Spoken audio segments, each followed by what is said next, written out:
What did you want me to say? My glasses keep getting fogged up. This is Shorelunch with Natey P. Jesus, look at the fucking rimple out there. Point lip.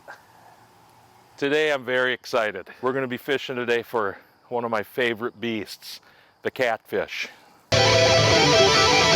Totally different rig rundown today. We're using a big adult rod.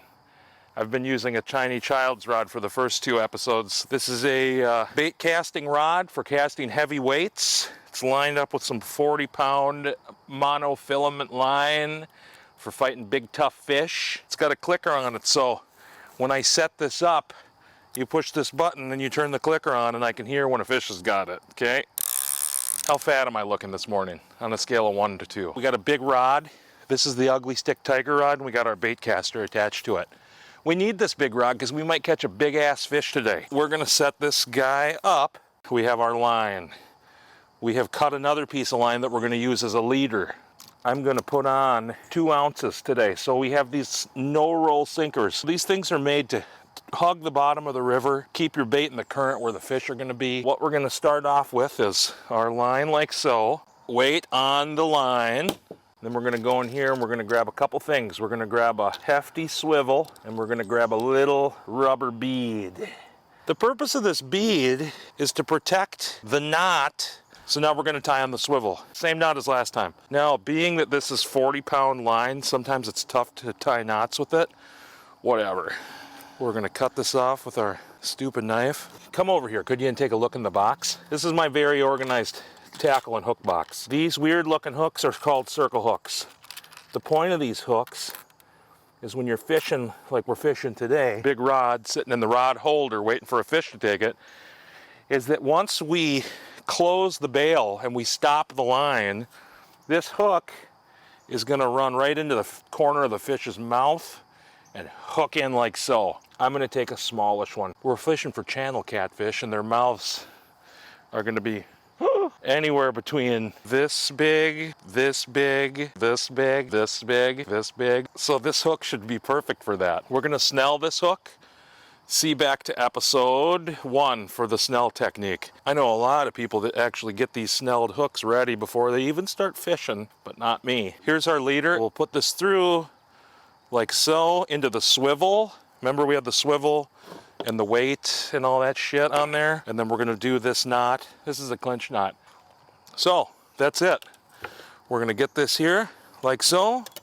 We're gonna cut that off. Now make sure when you're cleaning your shit up that you're taking these tag lines home with you. We're set. We have weight, we have a bead, we have a swivel, and we have this hook. What's gonna happen now is when we cast out there, the weight's gonna sit. We're gonna have bait on this hook that flows in the current. You see this? We're gonna be using fresh live suckers that we got from our local hardware store. Some people like to cut these in just chunks. I like to kind of fillet them out. We're gonna get a good grip on this because we don't want to cut ourselves. And we're gonna cut in right behind the gills. So what I do is I just come back like so, and you can feel their backbone, and you wanna just cut this right along and all the way back to the tail. Now we can cut a little chunk off here for some bait pieces. Make sure to have a clown rag when you're cutting bait. It's very important to have a filthy, dirty clown rag. We're set. We're going to, oh, fucking A. I'll show you how to hook this up here. Put the bait on the hook. More fish jumping out there. Let's get in the water. That look cool. Should that be on camera? Come with me. Let's go fishing. Rod holder in. If you look out to this vast expanse of water, this has a pretty sharp drop off. It's a big outside corner, so I'm gonna short cast this to be more in the scour out hole that I think is right out here. So we're not gonna cast it very far. We're gonna tauten up the line a bit, turn on the clicker, open it up. Open for business, baby. We're gonna be checking this bait about once every 15 minutes. You wanna keep fresh meat on your hook. Part of this kind of fishing, and this took me a while to get used to, is casting it out there and leaving it sit. So the more we leave this alone and don't fuck with it, the better odds we have of catching a fish. That's the mists of doom rolling up river. Little secret, when you're reeling in the river real fast, baby, less chance of getting snagged. So what we're gonna do is we're gonna put on a fresh piece of meat. Hit the button and wait ski. Part of fishing is just being out in nature, enjoying yourself. Now, we got a fish on here. It's not big enough to pull this clicker.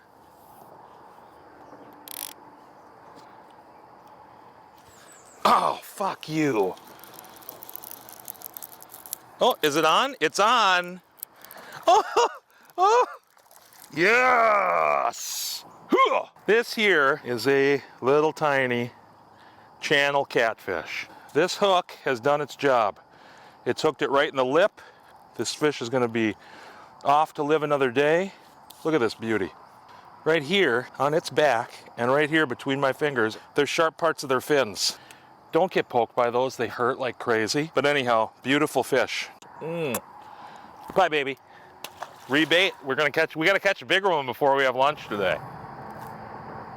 Now, after we caught that little guy, I'm putting on a little bit of a bigger chunk. Now, can you see close here? You see that scale? Get that scale off the tip of the hook. It's gonna impede your hook set. I'm such a skilled angler, I can weigh fish by touch and feel alone, and I can usually get within 20 or 40 pounds. What a nice day today. I'm not even sweating right now, hardly, which is a rarity. There we go. Oh yeah. Oh yeah, this is gonna be a good kitty. Oh geez. I just had a good pull. This one definitely is gonna need a net. God, is he snagged? Oh no, he's on there. Holy shit. That's just a big fish, man. God, this might be a flathead. That can't be. Oh, that's a hogger. Holy shit. That's a big fucking catfish. Come here, beefy boy. Yes! Oh, Jesus, look at this guy. I bet, what do you suppose, this is about 10 pounds? This is a real good example of an idiot trying to unhook a fish. Now you can see here, this hook went right in the corner of his mouth, which is exactly what we want. That's a good kill. Would you clean him off with the clown rag a little bit? That's a good beefy one. Time for lunch. Ugh. Woo! Get these lips, eh? That's fishing right there. I am so excited today because we're gonna cook one of my favorite meals. We're gonna cook barbecued chicken. The first thing we're gonna do is we're gonna get this old grill cooking. This is a charcoal chimney. This is my personal dirty old one from home. You could use newspaper. I like to use these brown paper bags just because they're readily available. We will set this here. Just fill that right up. One right here. And that should be good to go.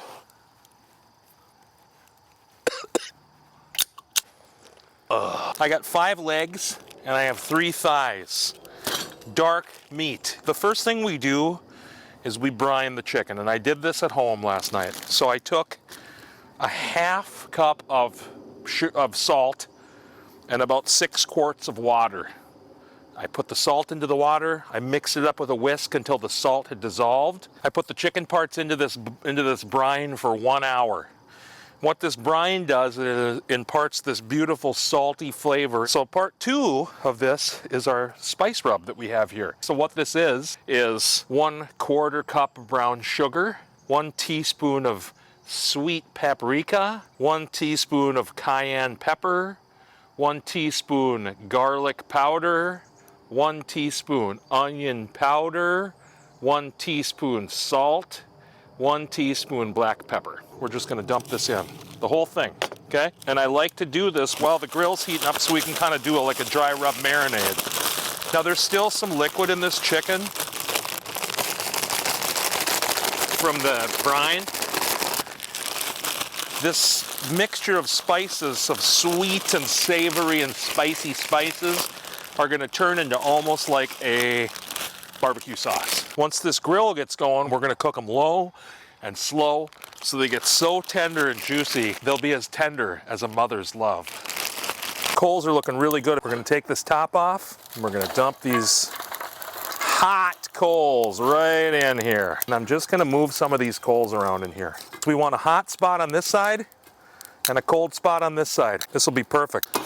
Clean the grill off a little bit. Doesn't have to be perfect. The vent is open to promote good airflow. We're gonna open this vent here too. We'll set this top right there. I'll get the chicken. Remember what I talked about, that barbecue sauce? It's happening down there. This is gonna be awesome. Shake them up again. Now watch how I lay these in here. I want them away from the fire. Like this knuckle here is gonna get a little bit crispy. That's okay. And I want them close to each other. So I got plenty of room. It's indirect heat, so they're gonna be really slow cooking. Now that we got these on here, they're looking really nice. Vent open on top, vent open on bottom, nice heat flow. We're gonna let them sit for about a half hour. We're gonna prep up these sprouts. We're gonna peel the outside leaves off these guys. So we got a nice clean Brussels sprout. Sprout juggling. I'm gonna quarter them. We're gonna have a little peeky. Oh, look at them, they're cooking up real nice. If you're looking, you ain't cooking. We're gonna prepare a red pepper. I'm gonna chop the lid off of this guy, pull its guts out, and then I'm just gonna do half of this. Because I like to cut the bottom off and eat it. I noticed in episode 2, the sound of me devouring the steak was like amplified. Was this something that you did on purpose? It was just like, wow. My wife was watching it and she was like, oh my God, honey, listen to you eat. Let's go back to episode 2 and listen to that. I'm an untrained chef, but I try my best.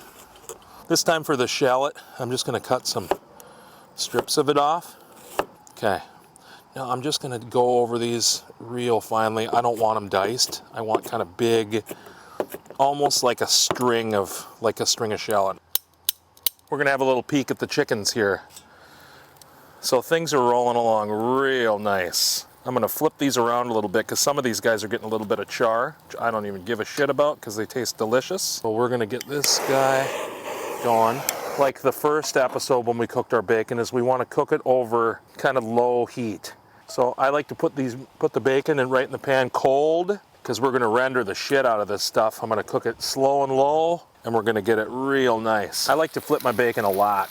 The reason is because I wanna get a nice, even, crispy cook on both sides. Oh, motherfucksky, look at these. You're over there filming, eh? These bacon babies look sweet AF. You know, I want this stuff to look good. I want it to taste real good, but I don't want it to be burnedy. Now, friends, shit is about to get real. Shallot's in.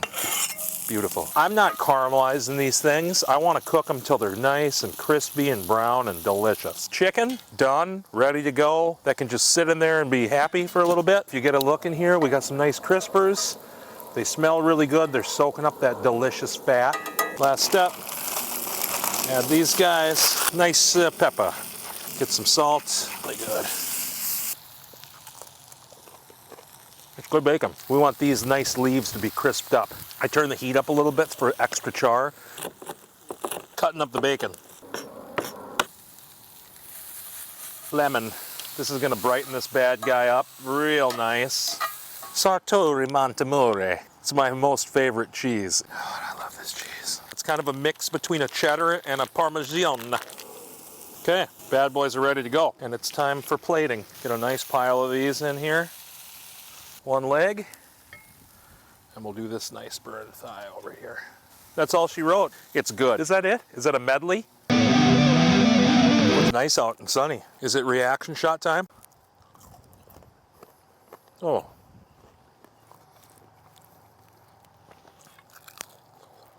Oh, that chicken gets so tender cooking it low and slow like that. Everything turned out really good today. Could we release a tape of just swallowing sounds? Oh. I want to show you this. My homemade garbage poker. Don't leave fucking garbage all over the place. Clean your shit up. Leave it cleaner than when you found it. By the way, come November, we need to take out the biggest piece of trash in this country. His name's Donald John Trump. Get him the fuck out of here. Make sure to keep that rant in there because it's important. I got that fishing in my system.